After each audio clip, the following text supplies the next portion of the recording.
Shalom, Bapak Ibu Saudara yang dikasihi Tuhan dan yang mengasihi Tuhan.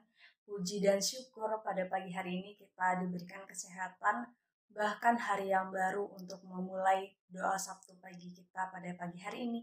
Dan pada saat ini saya mengajak Bapak Ibu Saudara sekalian untuk bersama-sama kita merenungkan sebagian dari firman Tuhan.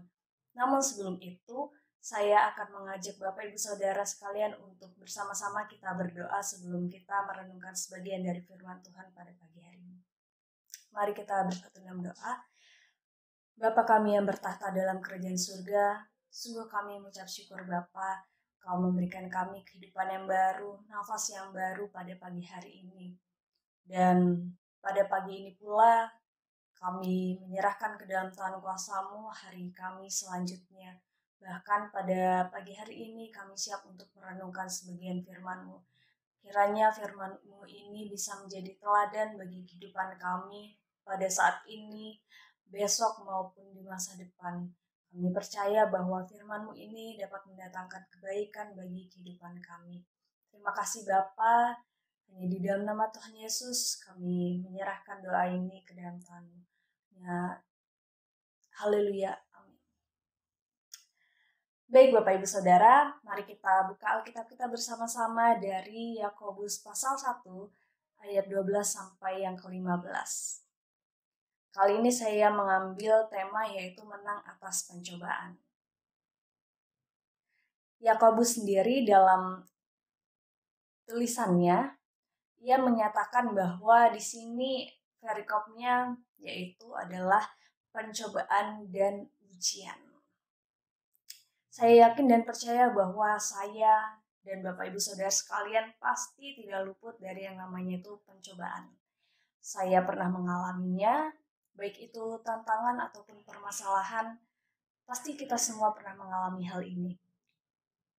Nah, dalam hal ini justru banyak orang percaya di luar sana yang mungkin masih belum memahami tentang makna pencobaan. Oleh karena itu, kali ini saya ingin memaparkan beberapa hal mengenai makna pencobaan.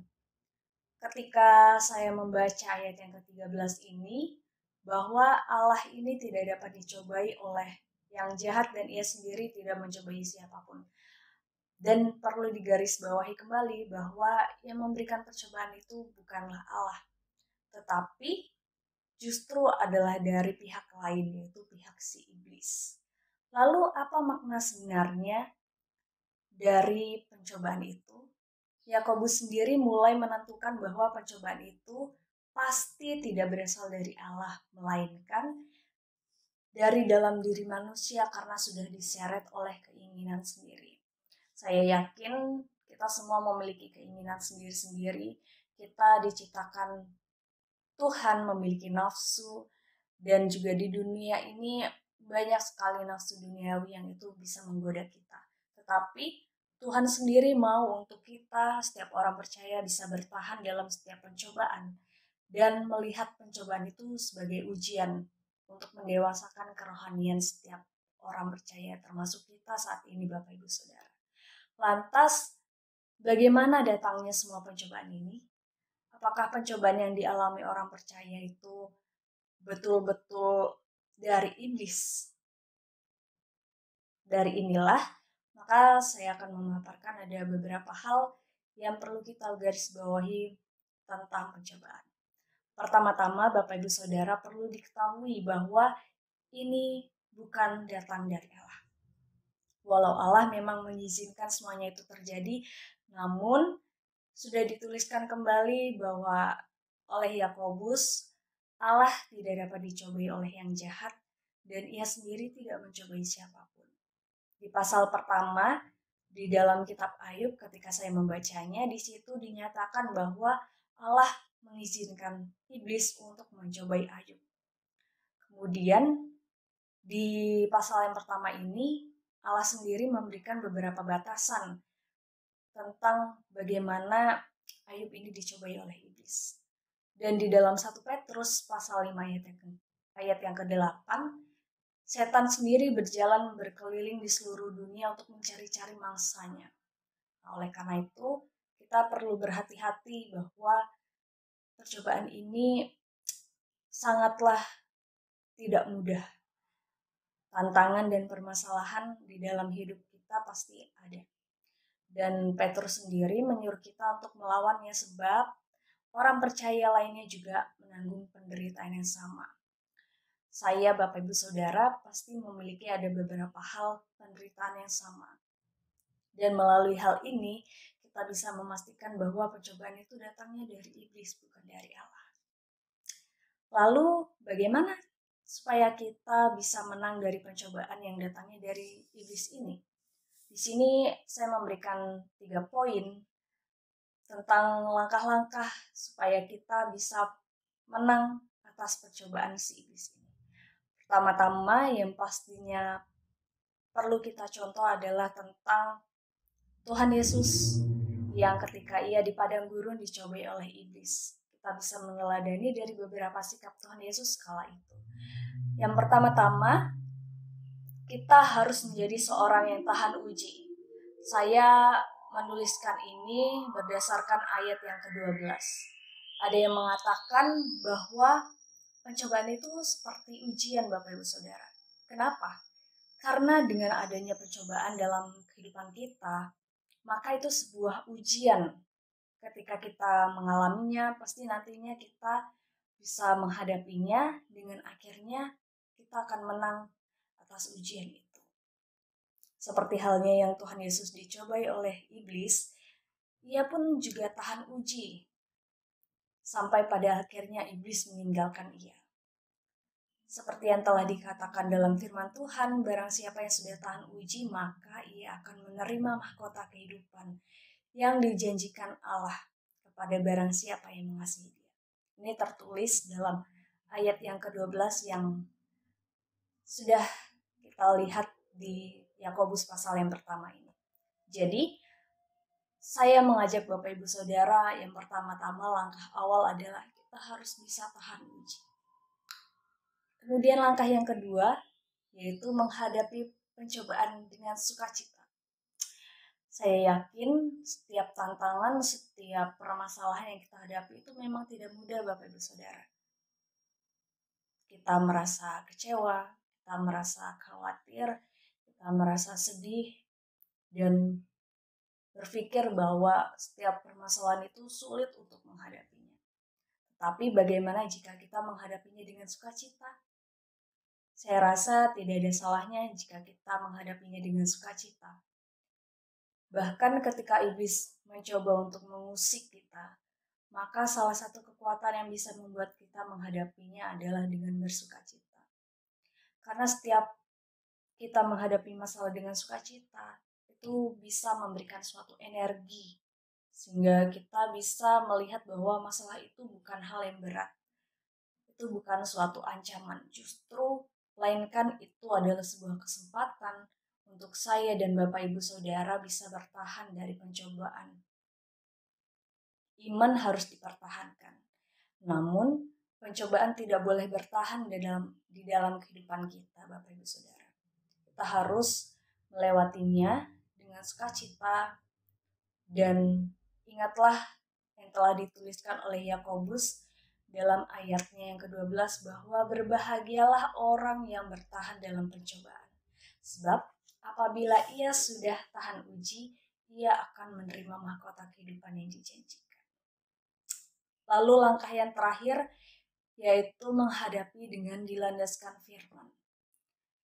Jangan lupa Bapak Ibu Saudara, ketika kita menghadapi permasalahan, kemudian kita menghadapi sebuah tantangan, sebuah ujian dalam hidup kita, cara terakhir yang paling ampuh adalah menghadapi dengan berlandaskan firman. Tidak ada senjata yang lebih ampuh dalam mengalahkan pencobaan selain pedang roh, yaitu firman Allah. Seperti halnya Tuhan Yesus yang dicobai iblis di padang gurun, ia juga menggunakan firman Tuhan untuk melawannya. Kita pun harus sama seperti itu. Setiap usaha kita untuk mengatasi pencobaan, kita harus melandasi dengan firman Tuhan.